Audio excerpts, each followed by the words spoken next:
Aujourd'hui, c'est pas si facile que ça d'essayer de lire des livres. Lire un livre en français, c'est pas uniquement lire de la littérature du 19e siècle. L'année dernière, j'ai lu 100 livres. Voilà. Je suis capable de parler de tel livre que j'ai lu il y a 2-3 ans. Je crois pas du tout au bullshit de la lecture rapide. Une de mes règles que je m'impose, c'est que je n'ai pas mon téléphone à côté. Il y a aussi des lectures qui arrivent à un moment dans ta vie où tu en as besoin presque. C'est ça. Je ne lis pas un livre analytique pour l'oublier 2 semaines après. C'est quelque chose qui me rend fou.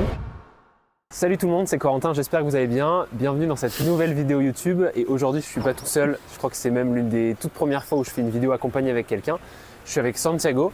Et aujourd'hui, le sujet de cette vidéo, ça va être de parler de la lecture, de la littérature, de partager un petit peu des conseils par rapport à ça. Bonjour déjà Santiago. Bonjour à toi aussi et c'est un plaisir. C'est pas la première, j'ai déjà derrière la caméra, mais ouais, c'est un plaisir. La première fois devant la caméra, ça change de côté. C'est ça, c'est une autre perspective. Exactement, c'est vrai. Pour sortir de sa zone de confort, c'est l'idéal. Est-ce que très rapidement, tu peux peut-être te présenter par rapport à la lecture et expliquer pourquoi, quel est ton rapport à la lecture, comment tu lis, carrément. Assez simplement, j'ai toujours beaucoup lu dans ma vie. Mes parents ils m'ont mis très tôt à la lecture, mais c'était très tôt une lecture plaisir. Harry Potter, les grands classiques, les grandes sagas, Divergente, Hunger Games, Percy Jackson, des classiques. Ceux que un peu tous les garçons ont lu, ou une majorité en tout cas, de notre classe sociale, mais bref. Après, j'ai eu un petit temps mort au lycée, où je suis passé sur les mangas, toujours dans la notion de plaisir en fait, c'est ça qui me faisait plaisir à ce moment-là, donc j'ai lu des mangas. Et après, quand je suis arrivé en études sup, en fait, j'ai eu une rencontre avec une amie, qui regardera sans doute pas la vidéo, mais dédicace à toi. Et ça m'a replongé dans la lecture. Et depuis, je lis énormément. En fait, j'ai toujours ce rapport de plaisir et de plaisir, en fait, c'est le mot central. Et pour donner quelques chiffres, l'année dernière, j'ai lu 100 livres, voilà. voilà. Ouais, voilà. Et là, on est mi-avril. J'en suis approximativement à 30. Je pourrais pas te dire le chiffre exact, mais je repars sur 100 livres. Cette année objectif encore. 100 livres pour cette année. Ouais, j'aimerais bien faire un peu plus. J'aimerais bien atteindre les 120. Mais après, comme je l'ai dit, c'est surtout plaisir. Et je me mets pas vraiment de pression sur les chiffres. Là, je pourrais pas te dire comment j'en ai lu exactement. Là, je suis aux alentours de 30. Mais ouais, je lis de manière assez variée. Et surtout des thèmes qui me font plaisir. Je me mets pas vraiment de... Du coup, t'as pas forcément de suivi précis de tous les livres que tu lis chaque année? Si. J'ai une liste chez moi. Parce qu'en fait, il y a un aspect gamification qui fait que, après j'essaie de garder du recul avec ça et pas de lire un livre juste pour rajouter un numéro à la liste, c'est pas c'est pas marrant quoi. Voilà. Mais oui, j'ai une liste chez moi avec des dates carrément et tout. Je suis un peu l'idée, je suis un peu pareil. Donc voilà, globalement la petite présentation, comme vous l'avez compris, je pense que Santiago c'est un grand lecteur et je me suis dit que ça pouvait être intéressant d'avoir son point de vue là-dessus parce qu'il y a peu de personnes qui lisent 100 livres par an. Et du coup tu disais tu es à 30 livres par là depuis le début d'année. Genre c'est limite le double de moi alors que j'ai l'impression des fois de bourriner la lecture. Donc je pense que ça peut être intéressant d'avoir un point de vue un peu différent pour comprendre justement un petit peu comment on fait pour lire, pour se plonger dedans avec cet aspect de plaisir aussi comme tu en as parlé. Et je fais aussi une petite parenthèse, cette vidéo elle va un peu s'apparenter à une sorte de petit entretien ou de podcast vidéo. Je le précise, ça va pas être un truc ultra rythmé, donc n'hésitez pas à vous poser, à prendre votre temps pour écouter cette vidéo. Je vous en avais déjà parlé, mais les podcasts, c'est quelque chose que je voulais lancer en 2025, mais au final, je pense pas que ça se fera cette année pour plein de raisons. Donc j'essaye de varier un peu et de changer des choses différentes dans le format vidéo. J'espère que ça vous plaira, n'hésitez pas à me faire un retour et on est reparti. Du coup, première question que je me posais, est-ce que tu aurais des conseils pour lire beaucoup en quantité, pour réussir à lire 100 livres par an? Comment est-ce que tu t'y prends? Il y a plusieurs points. Déjà, je pense qu'il faut comprendre qu'est-ce qu'on aime lire, qu'est-ce qu'on a envie de lire. Et pour ça, déjà, il faut essayer de lire des livres tout simplement. Et aujourd'hui, c'est pas si facile que ça d'essayer de lire des livres. Du coup, ce que je préconise, c'est que par exemple, perso, je regarde jamais de format short sur YouTube. Je consomme YouTube, comme tout le monde. Mais les formats short, j'essaie vraiment d'éviter parce que je me connais, je sais que je peux y passer, mais des journées entières. Et à la fin, je me sens tellement mal que c'est quelque chose que j'ai pas du tout envie de vivre. Donc je recommanderais de surtout couper les formats short ou vraiment d'avoir une approche très... C'est super intéressant. C'est ça qui t'empêche de... En fait, quand tu enlèves le format short, même si tu te retrouves avec des vidéos qui durent un temps normal, il y a un moment où tu vas un peu t'ennuyer et tu vas avoir envie de faire autre chose. Et là, tu te retrouves dans l'ennui et tu vas peut-être essayer la lecture, essayer d'autres activités. Mais c'est ce moment-là, il faut créer un environnement propice parce que si tu es dans une condition normale... Et pourquoi le format short en particulier? C'est celui-là c'est le plus connu pour capter le mieux possible ton attention. C'est un peu le format phare pour scroller et c'est ça. Et t'es perdu après. Oui, exactement. Parfois sur Insta, je me surprends, je suis là, putain, j'y ai passé 30 minutes. Ah ouais, non mais laisse tomber. Et ça passe comme ça. Mais clairement. Tout le monde connaît cette sensation, sincèrement. voilà, il faut trouver le juste milieu, quoi. Enfin, voilà. Mais c'est intéressant que tu en parles parce que justement, je trouve qu'il y a ce truc très...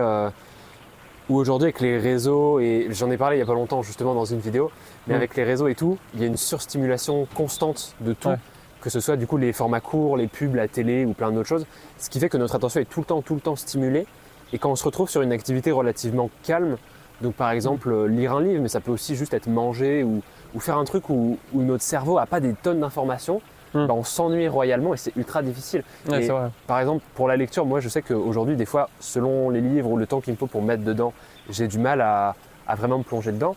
Mais il y a d'autres aspects de ma vie où, par exemple, quand je mange seul, je m'ennuie et j'ai envie de dire vas-y, il faut que je trouve quelque chose pour m'occuper parce que ça devient intolérable, alors que c'est absurde. Oui, non mais totalement, je valide complètement ça. Et bah, d'ailleurs, quand je lis, une de mes règles que je m'impose, c'est que je n'ai pas mon téléphone à côté. Parce que si j'ai mon téléphone à côté, dès que je vais buter sur un mot, je sais que je vais le prendre et ça va me couper dans ma lecture, j'aurai du mal à m'y remettre et tout. Donc non, j'ai pas mon téléphone.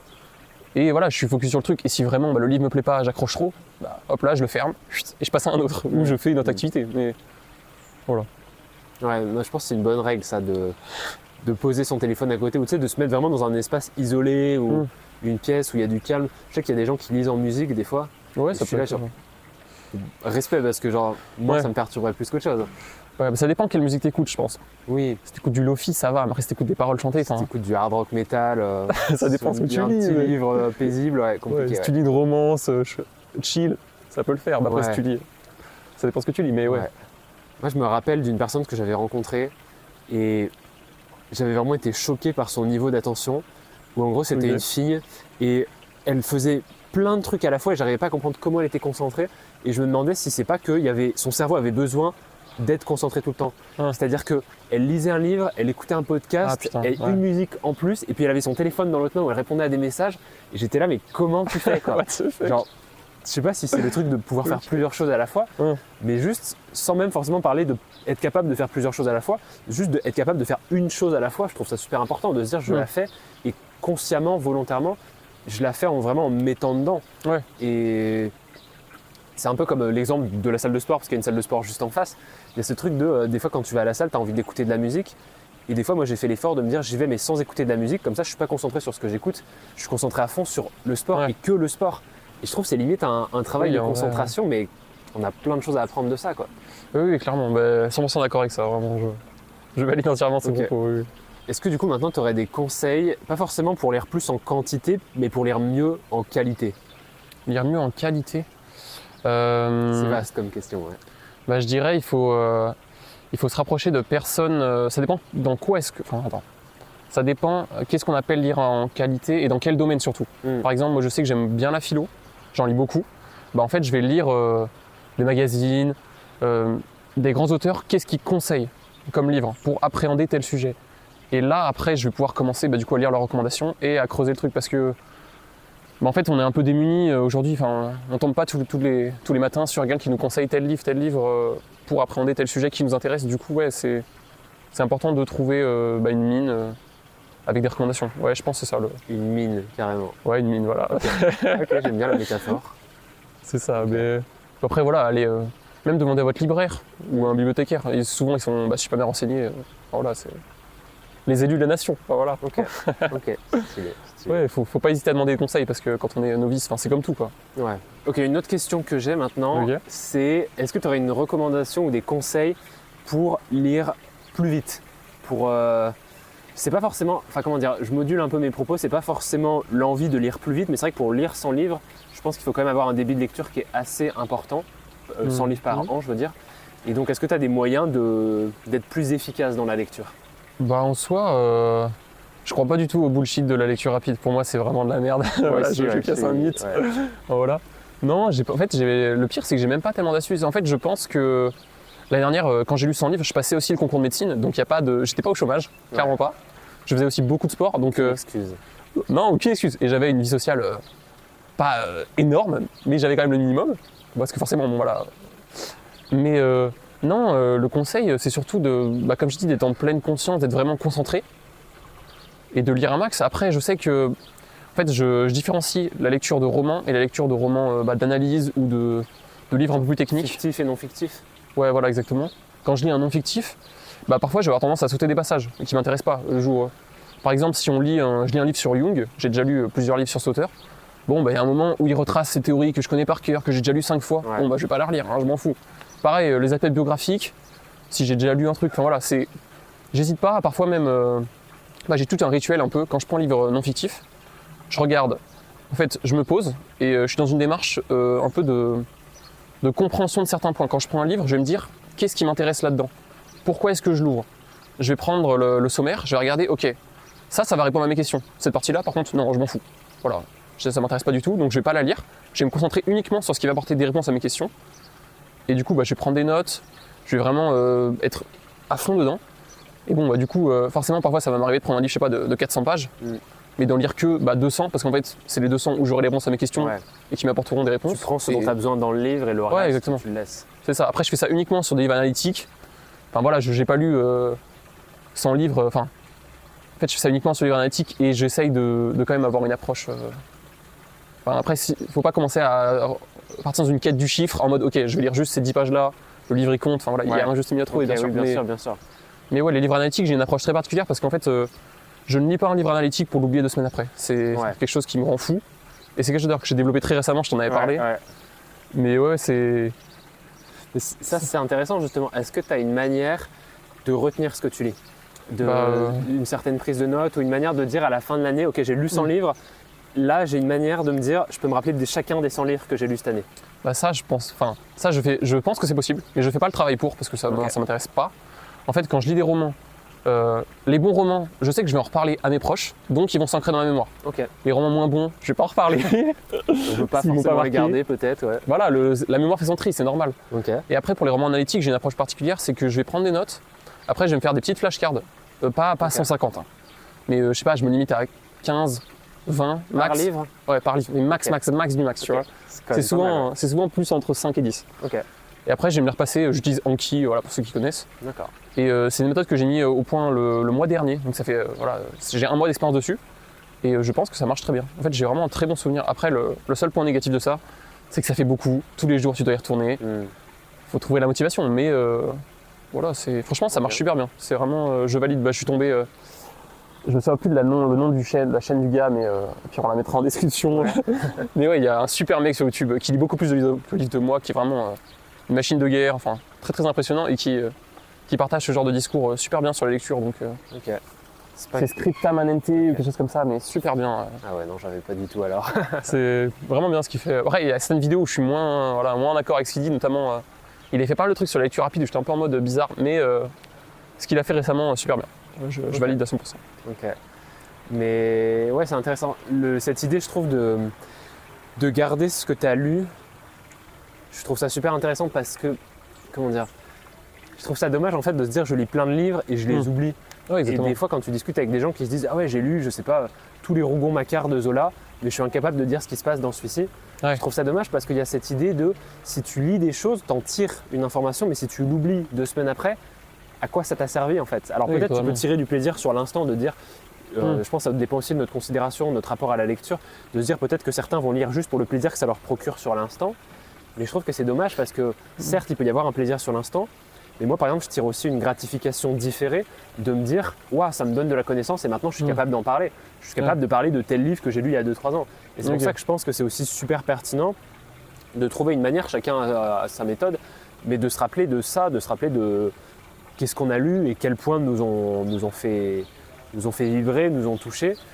Et ouais, moi personnellement, à titre personnel, je sais qu'après avoir chaque livre que je lis, en fait à la fin, j'en fais une sorte de fiche de lecture que je pose quelque part et comme ça, plus tard, par la suite, si je me dis ah ouais, j'ai lu tel livre il y a telle année, il y a tant d'années, je retourne sur ma fiche de lecture dans laquelle j'ai mis un résumé, j'ai mis mes impressions, j'ai mis des petites citations, des concepts que je trouvais importants.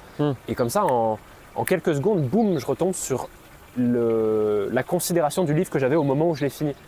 Et à ce jour, moi personnellement, c'est la meilleure manière que j'ai trouvé de me dire c'est comme si j'avais lu ce livre hier, pour ne jamais l'oublier. Ok. Bon, je valide, oui, je comprends. Après, j'ai vraiment les romans, j'ai tendance vraiment à être en mode je fais pas vraiment de fiches. Et parce qu'en fait, j'en parle beaucoup à mes parents, à mes amis. Je vais regarder des vidéos sur YouTube sur le sujet. Du coup, en fait, la mémoire, elle fait aussi son travail de ah putain, ça fait 15 fois qu'il me montre cette information sur l'étranger de Camus. bon, je vais l'entrer dans mon crâne, tu vois. Donc ouais, c'est... Ouais, et puis des fois, selon ce que tu lis, il y a des informations qui rentrent direct. Il y a des livres que j'ai lus, limite j'ai l'impression, j'en ai parlé à personne, mais ils sont gravés dans ma tête. Oui, bah oui. C'est là, c'est limite, je le récite et je l'écris comme ça. C'est le plaisir, genre t'as pris tellement de plaisir, c'est là. T'es pris dedans et c'est fou. Et je pense que justement, il y a aussi cette notion de plaisir quand tu lis avec la lecture, de se dire, faut que ce soit quand même un moteur. Parce que si tu te forces vraiment, je sais pas, au moins trouver un plaisir ou bien immédiat ou bien un plaisir différé, mais qui est un plaisir, qui est une motivation qui vient de nous en tout cas.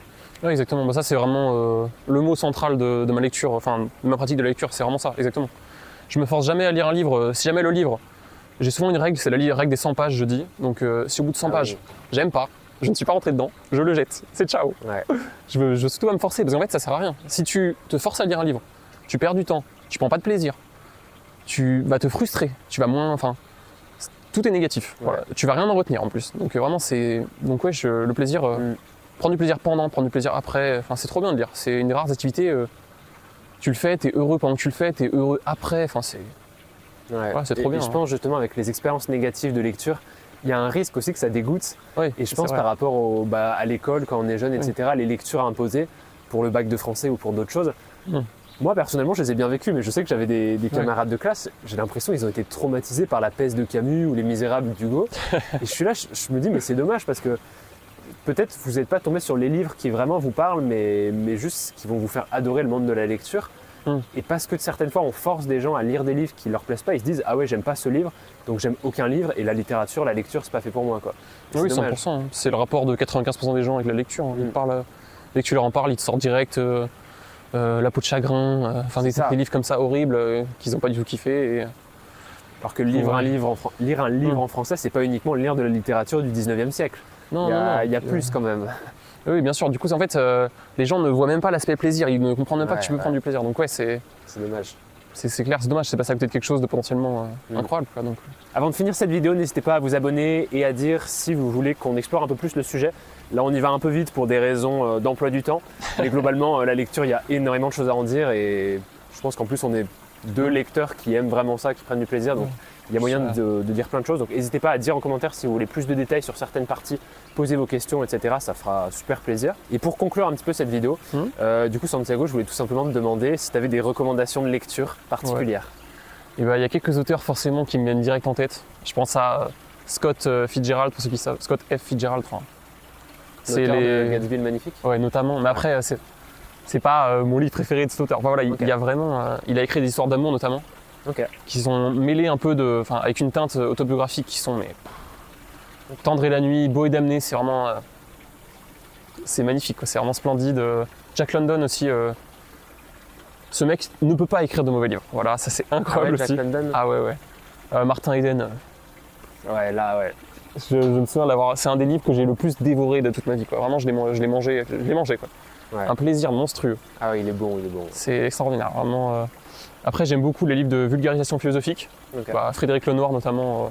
C'est vraiment une belle porte d'entrée, je trouve. Même si, voilà, il y a certaines forcément analyse ou interprétation. Enfin voilà, c'est de la philo, donc il faut aussi confronter avec d'autres points de vue. Après, je dirais aussi, j'adore Foucault, perso. Notamment, j'ai lu par exemple son autobiographie de Didier Héribon. Waouh. Surveiller et punir aussi, bien sûr, ou ses grands classiques. Après, il y a aussi des livres d'analyse, forcément. Après, je pense qu'il y a aussi Flaubert, bien sûr. Flaubert, il faut vraiment sortir du cadre du lycée et se replonger dans ses livres et comprendre à quel point... Ouais, et je pense y aller avec une curiosité pour l'époque aussi. De se dire, comment dire, Flaubert, il a un style vraiment très dans son temps, de vraiment tout décrire, etc. Et de se dire, pas forcément je vais lire ce livre parce qu'on me demande de le lire pour l'école, mais avoir cette curiosité de se dire, pour comprendre comment il pense, comprendre comment il arrive à décrire les choses du quotidien et à mettre des trucs de fou furieux. C'est-à-dire, je sais pas, Flaubert, il voit un arbre derrière nous, il peut écrire dessus pendant 2 pages. Et je trouve ça fou, moi, de se dire comment il fait pour sortir des trucs de sa tête comme ça. Ouais, je suis d'accord. Après, forcément, je suis obligé de rebondir parce qu'en fait, je trouve que, attention à l'éducation sentimentale, par exemple, j'ai pas réussi à le finir. Voilà, j'ai pas aimé. En fait, je trouve que c'est là, tu vois, là, c'est le juste milieu où il va trop dans la description. Et bon, je vais me le refaire parce qu'en fait, j'adorais l'histoire. Vraiment, là, l'histoire était sensationnelle. Mais les pages de description, j'avais trop du mal, donc j'ai arrêté, mais je vais le reprendre, je pense, parce que tous ces autres livres, je les ai dévorés, c'est incroyable. Et je trouve que là, en fait, il franchit la limite. Après, voilà, je vais me le refaire parce que vraiment. Et après, ouais, si je dois citer un dernier mec qui est peut-être mon auteur préféré, voilà, c'est Camus. C'est avec lui que j'ai repris le goût de la lecture, que je me suis remis et... Waouh, c'est vraiment très très fort Camus. T'as une œuvre préférée de Camus ou pas? Bah, je vais citer les classiques forcément, mais... Genre, s'il y en a une qui sort du lot, peut-être. Bah, j'ai envie de dire le mythe de Sisyphe, forcément, okay. c'est... Voilà. Après, ça... Voilà, je sais que tu en as déjà parlé et tu m'as dit que tu avais moins été touché par l'œuvre. Parce qu'en fait, je pense que ça dépend vachement à quel moment tu te l'apprends, qu'est-ce que tu as dans ta vie, qu'est-ce que tu vis. Bah, je pense on n'en a pas trop parlé dans cette vidéo, mais il y a aussi des lectures qui arrivent à un moment dans ta vie où tu en as besoin presque. C'est ça. Et je sais pas, tu lis le mythe de Sisyphe à 12 ans, tu n'auras pas du tout le même regard que si tu le lis à 50 ans. Oui, parce qu'il y a aussi quelles expériences tu as traversées, si certains passages ils vont te toucher, toi en tant que personne. C'est ça. Et des fois, ça doit aussi être super pertinent de relire des livres. Ça aussi, on pourrait en parler de fou pendant longtemps. Mais des fois, tu n'as pas du tout le même regard. Et je sais que moi, des livres qui m'avaient marqué durant mon adolescence, et je les ai lus et je les ai dévorés en une nuit, et j'étais en mode, mais ce gars a compris ma vie. Je les relis 10 ans plus tard et je suis là... Ah, c'est nul en fait. Un peu vide, ouais. Et c'est fou, enfin c'est fou. Alors pourtant, c'est pas le texte qui a changé. Et ça, c'est aussi fou, c'est que ça nous fait prendre conscience, c'est nous qui avons changé. C'est notre considération vis-à-vis de nous-mêmes et notre considération vis-à-vis du monde qui a changé. Et je sais pas, d'une certaine manière, je trouve que ça nous montre aussi qu'on a changé. Ça fait plaisir des fois. On grandit, les livres sont toujours là, oui. T'en as toi aussi des recommandations, non? Ouais, bah je pense que pareil, j'ai beaucoup lu. Si je pouvais donner une recommandation de lecture actuelle, qui est du coup l'une des sagas de livres que je viens de terminer, j'en ai parlé sur Instagram, et du coup c'est Les Rois Maudits, la saga des Rois Maudits de Maurice Druon, et sensationnel, vraiment. En gros, juste pour expliquer le synopsis très rapidement, c'est des romans historiques, donc l'histoire un peu romancée, par l'historien Maurice Druon, et en fait c'est la saga livre qui a inspiré Game of Thrones à son auteur George R.R. Martin. Et en gros Maurice Druon, à l'intérieur de cette saga, il explique le contexte au Moyen-Âge, donc avec la chute des Templiers, Philippe le Bel et le début de la guerre de 100 ans. Et en gros c'est une saga de 7 livres qui va expliquer du règne de Philippe le Bel jusqu'au début de la guerre de 100 ans, pendant une période qui couvre à peu près 20 ou 30 ans. Quels événements politiques en France et en Angleterre ont mené à cette guerre de 100 ans qui est rentrée dans l'histoire. Et en fait, c'est écrit d'une manière où, limite, c'est du Game of Thrones, avec des personnages qui ont vraiment existé, où il s'est vraiment passé des choses comme ça. Et quand tu lis ça, on revient avec ce truc de plaisir, mais moi, genre, c'est rentré dans ma tête parce que je prenais un plaisir vraiment comme si c'était... J'ai lu Game of Thrones, donc je me disais, ah ouais, là, c'est comme Game of Thrones, donc je prenais du plaisir. Et en plus, les personnages sont rentrés dans ma tête, ce qui fait que maintenant... Je l'ai lu, j'ai fini de lire ça il y a une semaine, mais c'est encore ultra frais dans ma tête et j'ai l'impression l'histoire de France entre 1300 et 1330, ça y est quoi, elle est là. Je peux te parler de Philippe le Bel, de l'ordre des Templiers, comme si c'était des personnages de série et ça je trouve ça fort. Enfin bref, donc vraiment super série pour apprendre l'histoire de France, pour comprendre un petit peu. C'est l'une des séries aussi qui a lancé le genre du roman historique. Qui se dit voilà, je prends un événement historique et je le romance un peu en créant des dialogues, etc. pour rendre le truc. Et franchement, super bien écrit, super passionnant, vraiment pour les enjeux de se dire ah ouais, c'est parfois l'ambition et la vanité de certains hommes qui ont mené à un conflit qui a duré plus de 100 ans. C'est pas mal, c'est pas mal. Mais je rebondis là-dessus. N'hésitez pas à lire en manga Kingdom, voilà, classique ultime, mais qui raconte du coup l'histoire de l'unification des différents royaumes qui composaient la Chine pour former du coup plus qu'un seul pays. Ah ouais. Non mais c'est fou. Quand même dans ce que tu as dit là, ça, je me suis parfaitement reconnu là-dedans. C'était vraiment, t'as l'impression de lire une série quoi. Pourtant c'est ce qui s'est passé. C'est déjà la fin de cette vidéo. Je sais que vous êtes très déçus parce qu'elle était incroyable cette vidéo. Mais il va falloir qu'on en reste là. N'hésitez pas à vous abonner et à commenter ce que vous en avez pensé. Si vous-même vous avez des conseils ou des recommandations de lecture, laissez tout ça en commentaire, ça fera super plaisir à lire. On se dit à dans 2 semaines pour une nouvelle vidéo YouTube. D'ici là, prenez soin de vous et salut tout le monde.